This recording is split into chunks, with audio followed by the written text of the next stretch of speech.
عاملين ايه؟ يا رب تكونوا بخير. النهارده هنعمل البسطرمه مع بعض. شايفين مش مشققه وزي الفل، يعني الكفر بتاعها مشققش مننا، ولما قطعناها لقيناها مرنه جدا جدا زي ما احنا شايفين كده، ولونها وردي، والطعم مفيش فيه اي اختلاف عن بره بالظبط.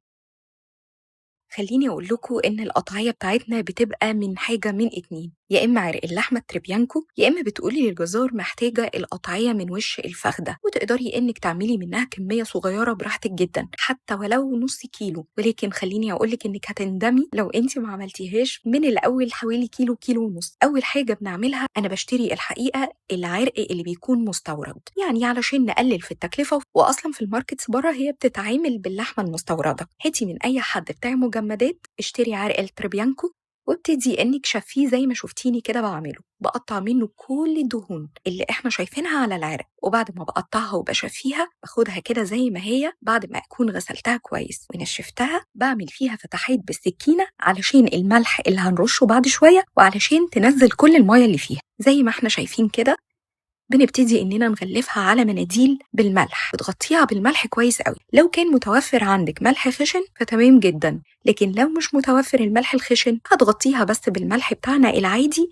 بعد ما تفردي طبقات المناديل، رشي على المناديل طبقة حلوة كده من الملح، يعني وسط، بلاش يبقى كتير قوي علشان ما تتملحش مننا. وهنجيب اللحمة ونحطها على المناديل ونبتدي إننا نغلفها بالملح، بس ما تحاوليش إنك تغطيها بكمية كبيرة من الملح. شايفيني أنا بحط الملح قد إيه؟ وده علشان ما تتملحش مننا. هنغطيها من كل الجوانب بالملح،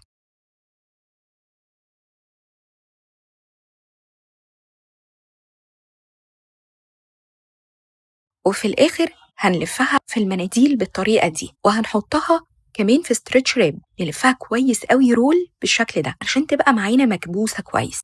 ونبتدي إننا نعمل لها فتحات علشان تنزل المية بقى بتاعتها، لأننا هنشيلها في مصفى لمدة 24 ساعة ونحط عليها تقل. ومش لازم مصفى، ممكن إنك تحطيها في طبق بالشكل ده وتحطي عليها طبق كمان. وأنا جبت كل خزين الشهر من المكرونة والرز وحطيته عليها. بعد 24 ساعة هي نزلت المية، ولكن طبعا علشان الجو كان بارد فهي جفت.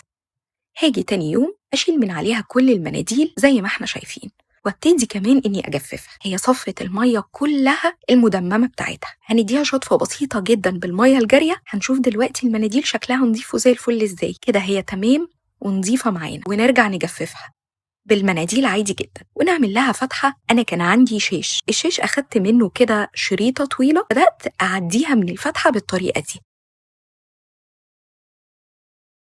وهربطها علشان نعلقها، لأننا هنعلقها يوم كمان، يعني 24 ساعة كمان متعلقة وتحتها طبق علشان تكمل باقي التصفية. لأن خدي بالك هي لسه ما نزلتش المية بتاعتها بالشكل الكامل. ونحطها قصاد شباك علشان تبقى متعرضة للهواء بالطريقة دي. أنا علقتها أهو زي ما احنا شايفين كده، دي إضاءة الشمس، لكن أنا مش حطاها في الشمس. اوعي تحطيها في الشمس، احنا مش محتاجين حرارة.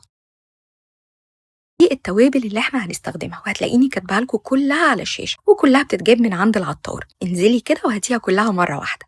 واوعي انك تزودي الحلبة عن المقدار اللي انا كاتباه علشان ما تمررش منك. ومعانا واحدة فلفل احمر، ومعانا ربع كوباية من المية، وعليها معلقة زيت كبيرة. المية هننزل بيها تدريجي، نحط كل المكونات بتاعتنا ونضربها كويس قوي في الخلاط، ونزود المية تدريجي لغاية لما يبقى عندي الخليط بالشكل اللي احنا شايفينه كده، قوامه يكون كده. وسر الزيت انه مش هيخلي معانا المعجون بتاع البسطرمه يشقق. وابتدي اجلس الخليط زي ما احنا شايفين وهي متعلقه. وبعد ما اكون وزعت عليها الخليط بالشكل الكامل، اوعي تسيبي اي حته، حتى الجزء اللي عند العقده لازم تدهنيه كويس قوي.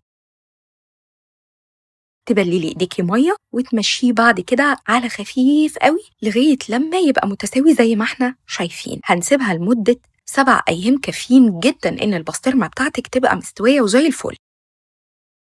طبعا خلينا حاطين في اعتبارنا ان البسطرمه المفروض انها لازم تنزل النار بعد كده، يعني ما ناكلهاش كده، ما نقطعهاش ونحطها في الساندوتش كده، لانها برضو تعتبر من اللحوم النيه.